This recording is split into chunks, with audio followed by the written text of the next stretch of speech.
देखिए, time to time में हम इसके ऊपर अपनी रणनीति, अपनी स्ट्रेटेजी के बारे में बात करे हैं। हमें इसमें कोई दो राय नहीं है कि ये एक बहुत बड़ी चैलेंज के तौर पे उभर रहा है, और ये भी कोई इसमें कोई दो राय नहीं है। पहले कई सारे अफसरों को भी हमारे मतलब सिक्योरिटी एस्टेब्लिशमेंट के बीच में भी कईयों को इस चीज के बारे में शक था कि क्या नारकोटिक्स और टेररिज्म आपस में जुड़े हुए हैं। अब हमें कोई डाउट नहीं है, investigation after investigation after investigation ये साबित कर चुका है। कोर्ट में अभी चार्जशीट फाइल हो चुके हैं जिसमें ये बिल्कुल क्लियर उभर के आया है कि नारकोटिक्स और टेररिज्म दोनों जुड़े हुए हैं, दो तरीके से जुड़े हुए हैं।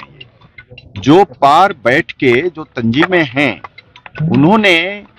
हम जब यहां से इन्वेस्टिगेट करते हैं हम पाते हैं कि जो वहां से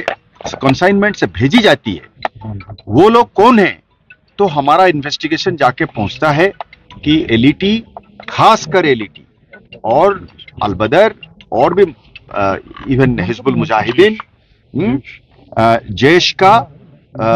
ये सब लोगों का, ये जो वहां के जो हैंडलर्स हैं, जो टेरर कोऑर्डिनेटर्स हैं, वो लोग सप्लायर भी हैं। वो चेन बने वहां से शुरुआत होती है, और इसमें कोई दो राय नहीं है कि ये आता है। आने के टाइम में इसकी कीमत जो है घुसते वक्त किलो के हिसाब से 12-15 लाख रुपया होता है, पर जैसे जैसे अंदर घुसता जाता है और दिल्ली की तक पहुंचता है तो ये कीमत 1 करोड़ तक पहुंच जाती है। फिर वो बढ़ता है, आजकल यहाँ पे भी बटने लगा है, पैसा फिर लोगों की जेबों से लिया जाता है, खून पसीने की कमाई को लिया जाता है, फिर वो आधा वापस जाता है, कुछ यहाँ खर्च हो जाता है।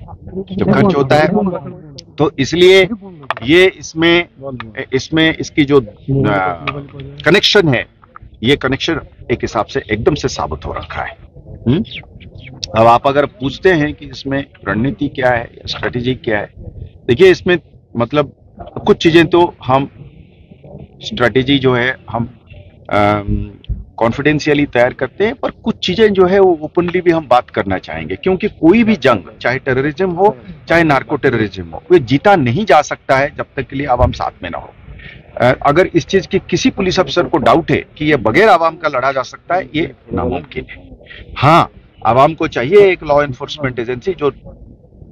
नेकनियत हो, दानातदार हो, काबिल हो और ईमानदार हो, तो वो तो है ही है, पर बगैर आवाम के साथ ये जीता नहीं जा सकता है। हमने इस स्ट्रेटेजी में सबसे बड़ा रोल जो वो करना चाह रहे हैं कि कानून बड़ा प्रोसीजरल है कि इस तरीके से पकड़ोगे, इस तरीके से इसकी वेरिफिकेशन होगी, अगर फलाना गवाह खड़ा नहीं हुआ है तो फेल हो जाता है। हम इसके लिए क्या कर रहे हैं अभी कि दो किस्म की, हमने जो खाने वाले हैं, कंज्यूम करने वाले हैं, पेडलिंग करने वाले हैं, उनको एक तरफ, और जो इसको एक पेशा बना के, एक बिजनेस बना के इसमें से घर बना रहे हैं, गाड़ी खरीद रहे हैं, लेके श्रीनगर के पास में जमीन खरीद रहे हैं, जम्मू में जमीन खरीद रहे हैं, डिस्ट्रिक्ट हेडक्वार्टर्स में जमीन खरीद रहे हैं, गाड़ी खरीद रहे हैं, घोड़ा खरीद रहे हैं, घर बना रहे हैं, और पैसे को लेके बैंक में या और किस्म के धंधे में लगा रहे हैं। इन लोगों को अलग हमने चिन्हित करने लग गए हैं। हम इसको डिस्ट्रिक्ट वाइज अलग से चिन्हित करेंगे, और जब हमारी और कार्रवाई शुरू हो गया है, आपने देखा होगा कि सांबा पुलिस ने बढ़ चढ़कर इसमें रोल अदा करा है। मैं उम्मीद करूंगा मेरे बाकी जिले जो हैं, एसएसपीज हैं, उन्होंने सांबा की मिसाल को देख रहे हैं, और हम चाहेंगे कि उनकी उसी तरीके का मतलब मॉडल को फॉलो करें। उनका घर को कुर्की करना, उनकी बैंक अकाउंट को फ्रीज करना, उनके ऊपर आईटी की हमले करना, इन्फोर्समेंट डायरेक्टोरेट के जरिए उनके प्रॉपर्टी की हिसाब किताब करना, ये सब चीजें जो है फॉलोअप होगा। हमने उस पैसे को लेकर उनको हजम नहीं होने देंगे। जब पैसा आप कमाते हैं, घर बना नहीं सकते हैं, मकान नहीं बना सकते हैं, गाड़ी नहीं खरीद सकते हैं, आप उसको लेकर अपने बच्चों को बाहर भेज के बिजनेस नहीं बना सकते हैं, तो क्या काय के हम वो कर देंगे। ये हमारा रणनीति का एक अंग रहेगा। दूसरा अंग रहेगा हमेशा कि भाई पकड़ के इसको अंदर देने का और इसको कठिन से कठिन सजा देने का। जो 2 बार 3 बार कर रहा है, हम तो कोशिश करेंगे कि नारकोटिक्स पर 1-2 को सजाए मौत भी हो जाए, क्योंकि जहां तक मुझे पता है, if I am to brush up my knowledge of the legal niceties, repeated offenses under the NDPS